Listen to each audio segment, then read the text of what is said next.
السلام علیکم ورحمۃ اللہ وبرکاتہ۔ ہم اپنے مخارج کا سلسلہ جاری رکھے ہوئے ہیں، اس میں ہم نے 13 مخارج ہم نے پڑھ لیے ہیں۔ آج انشاءاللہ ہم کچھ مخارج اور پڑھ لیتے ہیں انشاءاللہ تعالی۔ سب سے پہلے ہے حروف صفیریہ یا حروف اصلیہ، حروف صفیریہ یا حروف اصلیہ۔ اس سے زا، سین اور صاد ادا ہوتے ہیں۔ صاد جو ہے یہ پر حرف ہے، اس کو ہم نے ہر صورت میں زبر زیر پیش ہر صورت میں ہم نے اس کو پر ہی پڑھنا ہوگا، باقی زا اور سین باریک حروف ہیں۔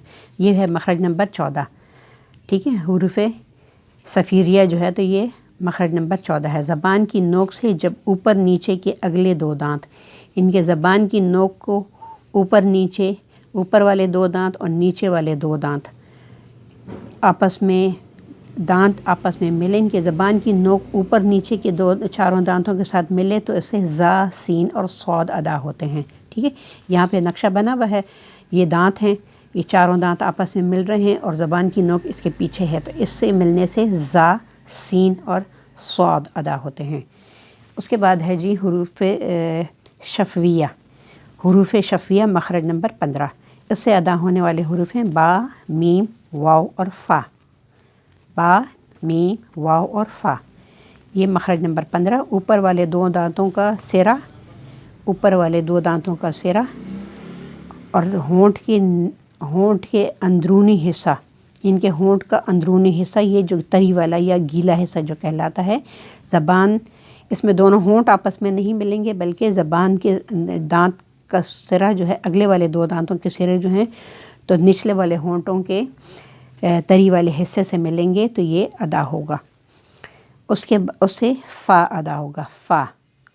پھر اس کے بعد ہے مخرج نمبر 16، دونوں ہونٹ ہیں، اس سے با، میم اور واو ادا ہوتے ہیں، ٹھیک ہے۔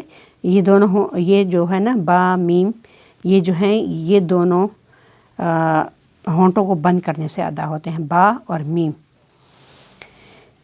وہ اس طرح ہے، با بند ہونٹوں کے گیلے حصے سے، یعنی کہ ہم جب ہونٹ بند کرتے ہیں تو اوپر نیچے والے ہونٹ کا جو گیلا حصہ یا تری والا حصہ ہوتا ہے وہ جب آپس میں ملے تو وہ اس سے با ادا ہوتا ہے، اور میم دونوں ہونٹوں کا جو خشک حصہ آپس میں ملے گا تو اس سے میم ادا ہوگا، میم، یعنی کہ ہونٹوں کا جو بیرونی حصہ ہے اس سے میم ادا ہوگا۔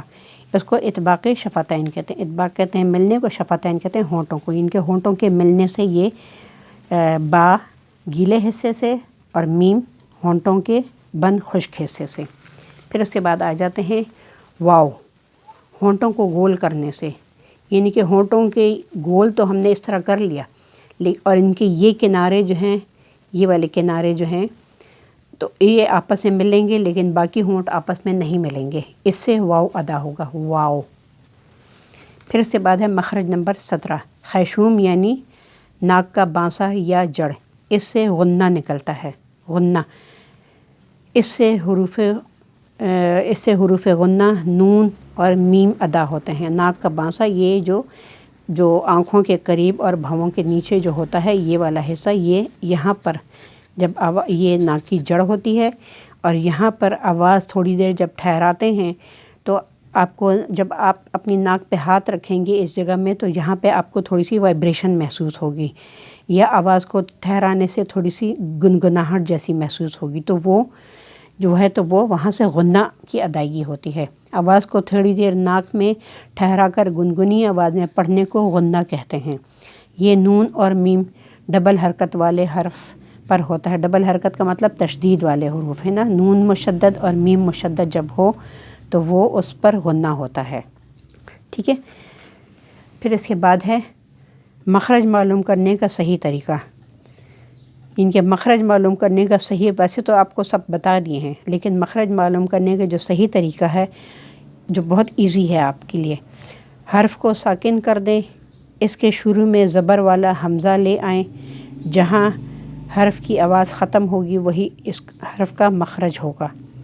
حرف کو جو بھی مخرج ہے، جو بھی حرف ہے اس کا مخرج جب ہم نے معلوم کرنا ہے تو اس کے شروع میں زبر والا حمزہ، یعنی کہ حمزہ کے اوپر جب زبر آ جائے تو وہ اس پہ لے آئیں گے جہاں حرف کی آواز ختم ہوگی، وہیں اس حرف کا مخرج ہوگا، ٹھیک ہے، انشاءاللہ اللہ کی ذات سے امید ہے کہ آپ لوگوں کو کچھ نہ کچھ سمجھ آ گیا ہوگا، چونکہ میں نے اب ذرا نقشہ بھی بنا دیا ہے، اب وہ کتاب آپ لوگوں کے لیے ڈھونڈ کر لائی ہوں جس میں کہ آپ لوگوں کو ہونٹ کے، ناک کے، دانتوں کے حصے بھی معلوم ہو جائیں گے، اور اس سے انشاءاللہ تعالیٰ آپ لوگوں کو مخرج معلوم کرنے کا اور مخرج کے ساتھ ادائیگی کا طریقہ بھی انشاءاللہ آ جائے گا۔